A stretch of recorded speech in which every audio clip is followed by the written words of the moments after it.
میرے نبی پاک نے فرمایا 3 کام کرو تمہیں فائدہ ہوگا۔ حضرت عبدالرحمن ابن عوف فرماتے ہیں میں نے اس کا تجربہ کیا اس حدیث کا، اور آپ فرمایا کرتے تھے مجھے اللہ کی عزت کی قسم جو میرے نبی نے کہا حق اور سچی کہا ہے، حق اور سچ کہا ہے۔ حضور سید عالم صلی اللہ علیہ وسلم نے فرمایا صدقہ دینے سے مال کم نہیں ہوتا، صدقہ دینے سے مال جی کیا کرنے سے، یہ وعدہ ہے نبی پاک، صدقہ دینے سے پیسے، اچھا بتائے نا جی مجھے 1000 میں سے 500 دے دیا تو باقی کتنے رہ گئے؟ تو حضور فرما رہے ہیں کم نہیں ہوتے، 1000 دے دیا تو باقی کتنا بچا؟ نہیں بھائی، میرے محبوب فرماتے ہیں تو اللہ کے راستے میں 1 دے وہ تجھے 700 گنا کر کے واپس عطا فرمائے گا۔ نبی پاک نے فرمایا صدقہ دینے سے مال کم نہیں ہوتا، اور فرمایا معذرت کرنے سے عزت میں کمی نہیں آتی، معذرت کرنے سے عزت میں کمی، اللہ اکبر، معذرت کرنے سے عزت میں کمی، اور حد کر دی میرے حبیب نے، فرمایا تو رب کی رضا کے لیے عاجزی کر، تیرے نبی کا وعدہ ہے اللہ تجھے عزت عطا فرما دے گا، تو جھک جا اللہ کی رضا، عاجزی اختیار کر، سادگی اختیار کر، سادگی عاجزی کر، تجھے اللہ 2 باتیں اس میں ارشاد، ایک معذرت کر غلطی ہو جائے، اور دوسرا پہلے عاجزی کی بات سن۔ حضرت عمر بن عبدالعزیز بادشاہ تھے، سوئے ہوئے تھے، غلام بھی پاس آرام کر رہا تھا، مہمان بھی آئے تھے، غلام کی ڈیوٹی تھی ہر وقت حضرت کے پاس رہنا، اب سوئے ہوئے ہیں، دیر ہو گئی، غلام بیچارہ تھوڑا تھوڑا اونگ آتے آتے سو گیا، حضرت چراغ روشن تھا کچھ لکھ رہے تھے، مہمان بیٹھا تھا خادم سو گیا، اب چراغ نہ آہستہ آہستہ گل ہو گیا، بجھ گیا، حضرت اٹھے،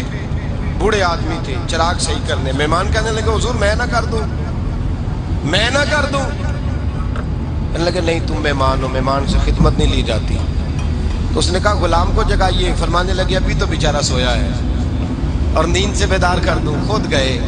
اس میں تیل دوبارہ ڈالا، بتی ٹھیک کی، جلائی، واپس آ گئے، وہ مہمان اب بادشاہ کا مہمان بھی تو کوئی بادشاہ ہی ہوگا نا،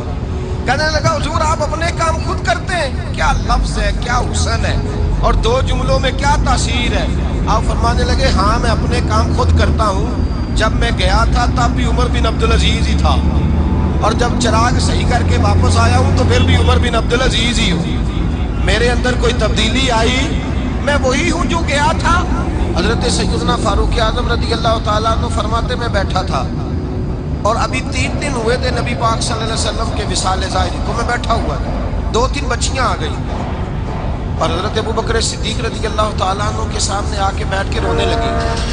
جناب صدیق اکبر رضی اللہ تعالیٰ عنہ کا بچیوں روتی کیوں ہو؟ تو کہنے لگے آپ خلیفہ بن گئے، جب سے ہمارے ابا کا انتقال ہوا تھا ہمارا ذریعہ معاش یہ تھا کہ ہم نے بکریاں رکھی ہوئی تھیں، آپ روز آتے تھے بکریوں کا دودھ دھوتے تھے، ہم پی بھی لیتی تھی، بیچ کے گزارا بھی کر لیتے، اب آپ تو خلیفہ بن گئے، کون آیا کرے گا؟ تو حضرت ابو بکر صدیق فرمانے لگے تمہیں پتہ ہے جو خلیفہ ہوتا ہے وہ تو خادم ہوتا ہے قوم کا، میں آیا کروں گا۔ حضرت ابو بکر صدیق روزانہ اٹھتے عصر کے بعد اور جاتے، خلیفہ ہونے کے باوجود ان بچیوں کی بکریوں کو پکڑتے، دودھ دھوتے، ان کے گھر میں دے کے آتے۔ حضرت فاروق اعظم جب بھی دیکھتے تو کہتے ابو بکر تو پیچھے آنے والوں کے لیے راستہ بڑا مشکل کر رہا ہے، بڑا مشکل کر رہا ہے، جگر راہ وفا میں نقش ایسے چھوڑ آیا ہوں، میں جس منزل سے گزرا ہوں وہ اب تک یاد کرتی ہے۔ حضرت سلمان فارسی رضی اللہ تعالیٰ عنہ صوبے کے گورنر تھے، سادہ سا لباس پہن کر سادہ سا بس اسٹاپ پہ کھڑے تھے، جہاں سے لوگ اندر داخل ہوتے تھے، جہاں سواریاں باندھی جاتی تھی، آج ہم اپنے زبان میں اسے بس اسٹاپ کہتے ہیں، باہر کھڑے تھے، کوئی مہمان آ گیا کسی کا، اس نے دیکھا سادے سے کپڑے ہیں، خستہ سی حالی ہے، اس نے سمجھا کوئی کلی ہے شاید معظم، وہ ملازم ہے، کہنے لگا خادم ادھر آؤ، ادھر آؤ، آپ قریب گئے، کہنے لگے میرا سامان اٹھاؤ۔ امام غزالی فرماتے ہیں جب تو علم پڑھنے بیٹھتا ہے تو یہ بھی خیال کرنا تیرے اندر تکبر کا بوٹا نہ لگ جائے، عاجزی اختیار کرنا، عاجزی، سر پہ رکھا ہوا ہے سامان، حضرت سلمان فارسی نے گورنر صاحب اس آدمی کا مہمان کا سر پہ سامان رکھا اور جا رہے سنو اور غور کرو، جب جا رہے تھے جو آدمی بھی ملتا گورنر صاحب ہمیں دے دے، مہمان پریشان ہو گئے، کہنے لگے حضور آپ گورنر ہیں؟ فرمانے لگے نہیں، یہ تو میرا دنیاداری کا نام ہے جو ان لوگوں نے رکھا ہوا ہے، اصل میرا نام وہی ہے جو تو نے لے کے پکارا ہے، اصل نام وہی ہے۔ تو نے کہا غلام ادھر آ، آپ فرمانے لگے پہلے میں ایک یہودی کا غلام تھا، پھر رب تعالیٰ نے فضل کیا تو میں محمد عربی کا غلام ہو گیا،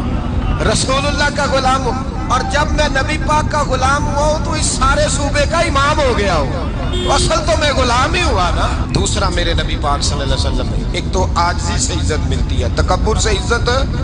وہ جو بندہ جھجکتا ہے نا تیرے نیڑے جانے سے، تو کہتا ہے میری بڑی عزت کرتا ہے، وہ عزت نہیں کرتا۔ شیر کی عزت ہوتی ہے کہ خوف ہوتا ہے؟ بولے نا، تو نہیں نا ڈر لگتا ہوگی۔ شیر کا کیا ہوتا ہے؟ خوف، اس کی عزت نہیں ہوتی۔ تو درندہ ہے، درندوں کی بھی کبھی عزت ہوتی ہے؟ تو جو آدمی ڈنڈے کے زور پر لٹکا کے ڈنڈا اور وہ لوگوں سے عزت کرا رہا، تو بھائی یہ تیری عزت نہیں ہے، تیرا خوف ہے۔ عزت عاجزی میں ہے، انکساری میں ہے۔ اور دوسرا میرے نبی پاک صلی اللہ علیہ وسلم نے فرمایا عزت معاف کرنے میں ہے۔ عزت کس چیز میں ہے؟ بدلہ لینے میں عزت، یہ حقائق ہے۔ عزت بدلہ لینے، جس نے ایک تھپڑ کے جواب میں 2 مارے وہ باعزت نہیں، بلکہ مسند امام احمد بن حنبل پڑھی، حضرت موسیٰ علیہ السلام کوہ طور پہ کھڑے، میرے رسول پاک علیہ السلام فرماتے ہیں جناب موسیٰ علیہ السلام نے اللہ کی بارگاہ میں عرض کیا، اے اللہ ساری دنیا کہتی ہے ہم عزت والے ہیں، ہم عزت والے، من اعز عبادک یا اللہ، اے اللہ تو بتا تیرے بندوں میں عزت والا کون ہے؟ تو حضرت موسیٰ کہتے ہیں رب کریم نے فرمایا اذا قادر غفارا، جس کے پاس بدلہ لینے کی طاقت ہو پھر بھی معاف کر دے وہ بڑی عزت والا ہوا کرتا ہے۔ جو اینٹ کے جواب میں پتھر مار سکتا ہو، جو گولی کے جواب کے اندر 15 گولیاں مار سکتا ہو، لیکن معاف کر دے وہ بڑی عزت والا ہے۔ عزت والا ہے جو معاف کرے۔ حضرت فخر جہاں دہلوی بہت بڑے درویش تھے، سلسلہ عالیہ چشتیہ کا بہت بڑا نام، اور اس صوفی کے آپ حالات پڑھیں تو رب کریم نے بڑا ہی نوازا ہوا تھا۔ دلی کی جامع مسجد کے خطیب، اور ان کی کرامت یہ تھی کہ جو آدمی آ کے سامنے کھڑا ہوتا تھا نا اسے بتانا نہیں پڑتا تھا کہ میرے دل میں کیا ہے، بتانا نہیں پڑتا تھا۔ سامنے آ کے کھڑا ہوتا تھا تو حضرت ہاتھ اٹھاتے تھے، کہتے تھے اللہ یہ بے اولاد ہے اسے اولاد عطا کر دے۔ دوسرا آ کے کھڑا ہوا، خوشی نہیں ہو رہی آپ کو؟ دوسرا آدمی کھڑا ہوا، دوسرا آدمی، اس نے آ کے کہا دعا کے لیے سامنے کھڑا ہوا تو حضرت کہنے لگے اے اللہ بیمار ہے، وہ کہتا میرے دل میں بات تھی مجھے بتانی نہیں پڑی، اتقوا فراست المومن فإنہ ینظر بنور اللہ، نبی پاک نے فرمایا مومن کی فراست قلبی سے ڈرا کرو، وہ تو اللہ کے نور سے